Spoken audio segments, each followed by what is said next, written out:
क्या आप जानते हैं इंसान बहुत अक्लमंद होने के बावजूद भी अपने दिमाग का सिर्फ 10% इस्तेमाल करते हैं।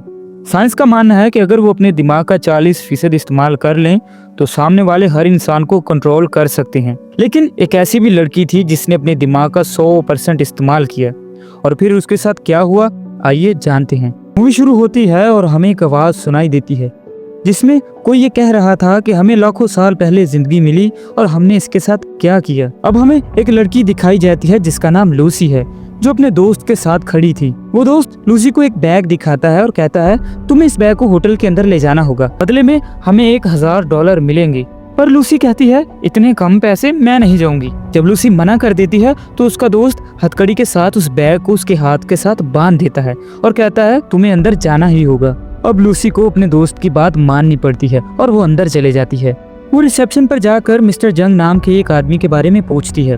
तभी कुछ लोग वहां आते हैं और लूसी के दोस्त को होटल के दरवाजे पर गोली मार देते हैं। वो लूसी को पकड़कर होटल के कमरे में ले जाते हैं। मिस्टर जंग वहां आता है जिसके हाथ खून के साथ भरे होते हैं। वो आता है और अपने हाथ धोता है। लूसी से पूछता है इस सूटकेस में क्या है। लूसी डर के मारे रो पड़ती है। वो कहती है मुझे नहीं पता इसमें क्या है, बस मेरे दोस्त ने मुझे दिया था। मिस्टर जंग अपने एक साथी को कहता है कि इसे कोड बताओ और कहता है कि अब इसे खोलो। लूसी पूछती है इसमें क्या है, क्या इसमें कोई बॉम्ब है। मिस्टर जंग कहता है हो सकता है, मुझे अपने दोस्त पर बिल्कुल यकीन नहीं, वो ऐसी हरकत कर सकता है। लूसी डर के मारे कह देती है कि मैं नहीं खोलूंगी। तब मिस्टर जंग के लोग उसकी तरफ अपनी बंदूकें कर देते हैं। लूसी बेचारी डर जाती है और कहती है रुको मैं ये खोलती हूँ। जब लूसी सूटकेस खोलती है तो उसमें 4 ब्लू कलर के पैकेट होते हैं और ये कोई ड्रग की तरह लग रही थी। इसको टेस्ट करने के लिए मिस्टर जंग के लोग एक आदमी को पकड़ के लाते हैं। जब वो आदमी उस ड्रग को सूंघता है तो उल्टी सीधी हरकतें करने लगता है और हंसना स्टार्ट कर देता है।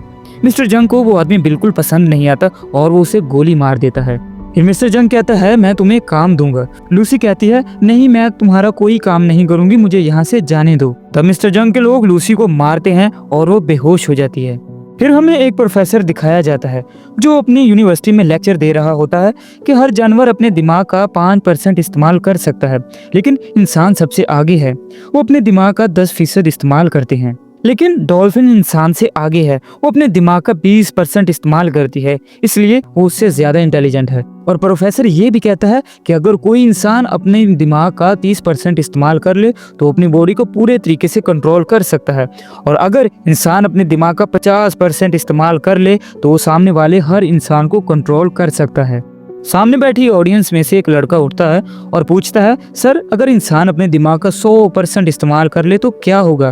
प्रोफेसर कहता है इस बात का मुझे भी नहीं पता। दूसरी साइड पर जब लूसी होश में आती है तो उसके पेट पर एक पट्टी बंधी होती है और वो बेचारी दर्द से जूझ रही होती है। वो सोचती है कि उन्होंने शायद उसके जिस्म का कोई ऑर्गन निकाल लिया है। जब वो वहाँ से निकलने लगती है कुछ लोग उसे फिर से वहाँ ले जाते हैं।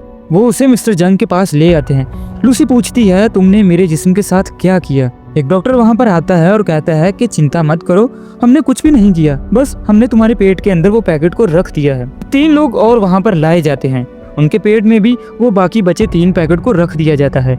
असल में इन 4 लोगों को ये ड्रग के साथ अलग अलग जगह पर भेजा जाने वाला था। अगर किसी ने भी कोई चालाकी की तो पीछे से उसके परिवार को मार दिया जाता। मिस्टर जंग के लोग इनका चेहरा ढक देते हैं और इन्हें अलग अलग जगह पर भेज देते हैं। उसके बाद लूसी खुद को एक बंद कमरे में पाती है जहाँ पर एक आदमी उसका इंतजार कर रहा होता है जिसके लिए लूसी वो ड्रग लेकर आई थी। पर जब वो आदमी उस लड़की को देखता है तो उसके साथ बुरा बर्ताव करने की कोशिश करता है। लूसी जैसे ही उसे मना करती है तो वो गुस्से के साथ उसे मारने लगता है। वो जमीन पर गिर जाती है और वो आदमी बुरे तरीके के साथ उसके पेट पर जोर जोर से मारता है, जिसकी वजह से लूसी के पेट में पड़ा हुआ वो पैकेट फट जाता है। जैसे ही वो पैकेट फटता है तो उसमें से वो ड्रग नुमा केमिकल निकलकर उसके खून में शामिल हो जाता है। लूसी का सारा शरीर अजीब तरीके के साथ बदलना शुरू हो जाता है और वो हवा में उड़ने लगती है। फिर थोड़ी देर के बाद वो जब होश में आती है तो बिल्कुल बदल जाती है। थोड़ी देर के बाद जब वो आदमी वापस कमरे में आता है फिर से लूसी को मारने की कोशिश करता है, लेकिन वो नहीं जानता कि ये बिल्कुल बदल चुकी है। अब की बार लूसी से बुरे तरीके से मारती है और वहाँ से भाग जाती है। जैसे ही लूसी बाहर निकलती है तो वहाँ पर कुछ लोग बैठे होते हैं जो उनके साथी थे। इसके बाद लूसी उन्हें भी बड़ी आसानी के साथ मार देती है। इसी दौरान लूसी को भी एक गोली लगती है, पर वो आसानी के साथ गोली अपने शरीर से निकाल लेती है। ऐसा लगता है कि जैसे उसे दर्द बिल्कुल नहीं होता। इसके बाद लूसी वहाँ से एक टैक्सी लेती है और हॉस्पिटल की तरफ निकल जाती है।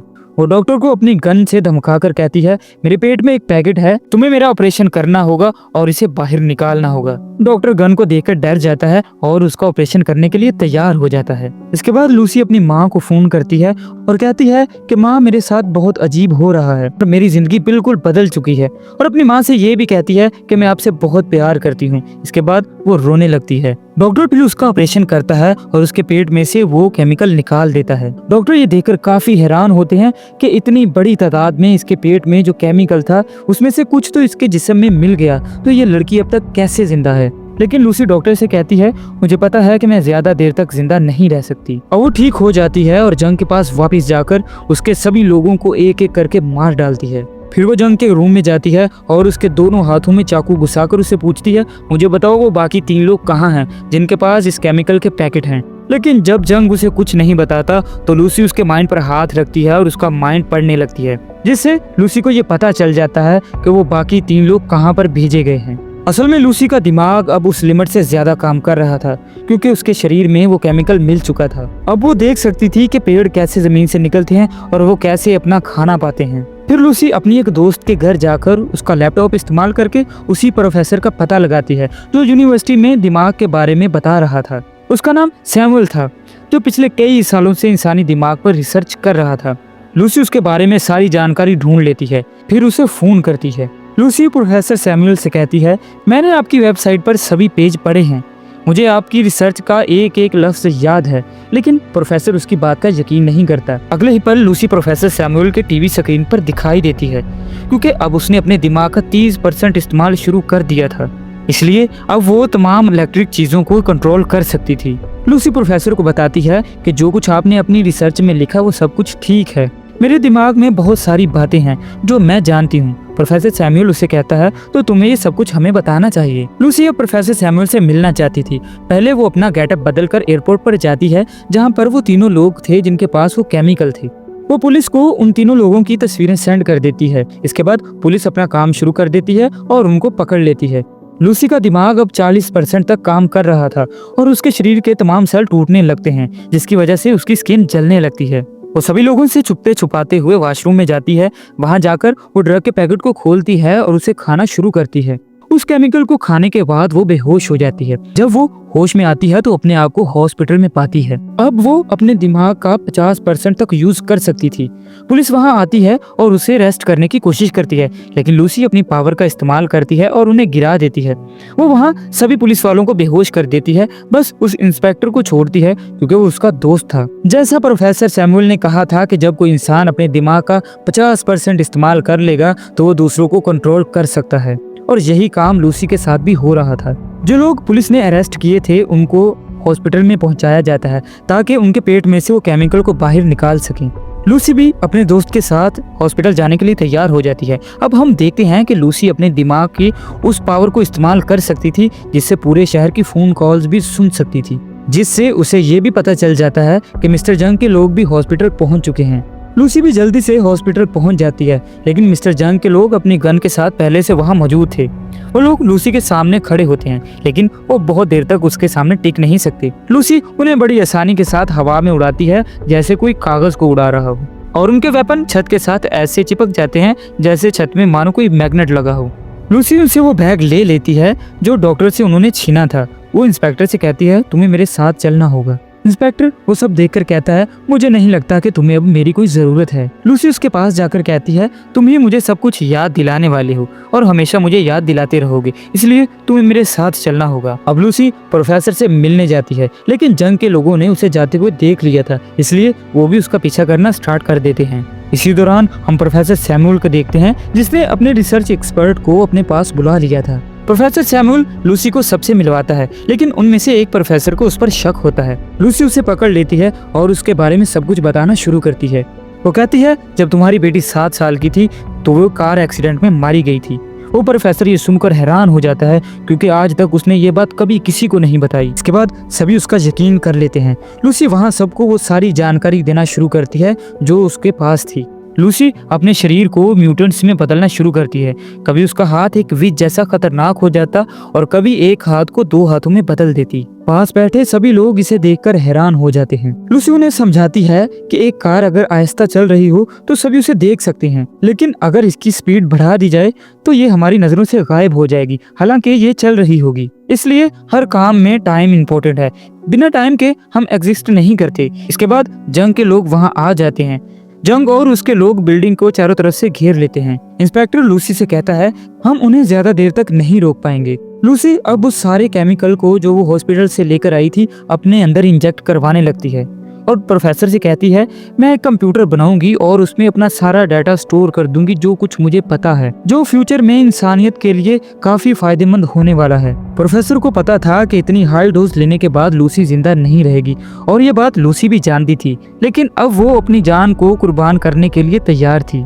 फिर वो अपने दिमाग का 100% इस्तेमाल कर लेती है। उसके बाद वो रूम में मौजूद तमाम मेटल से एनर्जी इस्तेमाल करती है और एक बहुत बड़ा कंप्यूटर बनाती है जिसमें वो अपने सारे डाटा को स्टोर कर देती है। लूसी अपने दिमाग का 100% इस्तेमाल कर लेती है जिससे वो समय के दूसरे हिस्से में भी पहुंच जाती है, मतलब अब वो समय में सफर कर सकती थी। उसके बाद साल पीछे जाकर डायनासोर के टाइम में पहुंच जाती है और जब वो थोड़ा और पीछे जाती है तो वो समय पर पहुंचती है जब इंसान एग्जिस्ट ही नहीं करते थे, बस कुछ ऐसे जानवर थे जो इंसानों की तरह दिखाई देते थे। इसके बाद वो वक्त में और पीछे चली जाती है और उस टाइम में पहुंच जाती है जब अभी पृथ्वी बन रही थी। अब मिस्टर जंग भी वहां पहुंच चुका था, लेकिन लूसी अपने दिमाग का 100% इस्तेमाल कर चुकी थी और वो वहां से गायब हो जाती है। इंस्पेक्टर भी वहां पर पहुंच जाता है और मिस्टर जंग को मार देता है। लूसी प्रोफेसर के पास जाकर एक पेन ड्राइव उसे देती है जिसमें उसने अपने दिमाग का सारा डाटा स्टोर किया हुआ था। फिर इंस्पेक्टर लूसी से पूछता है कि तुम कहाँ हो। तब उसके मोबाइल पर एक मैसेज आता है, मैं हर जगह हूँ। आखिर में हमें वही आवाज सुनाई देती है जो हमने स्टार्ट में सुनी थी। लाखों साल पहले हमें जिंदगी मिली, लेकिन हमने उसके साथ क्या किया? इसी सवाल के साथ ये कहानी खत्म होती है। इसी तरह के मोर इंटरेस्टिंग क्लिप्स को जानने के लिए आप चैनल को सब्सक्राइब और वीडियो को लाइक कर सकते हैं।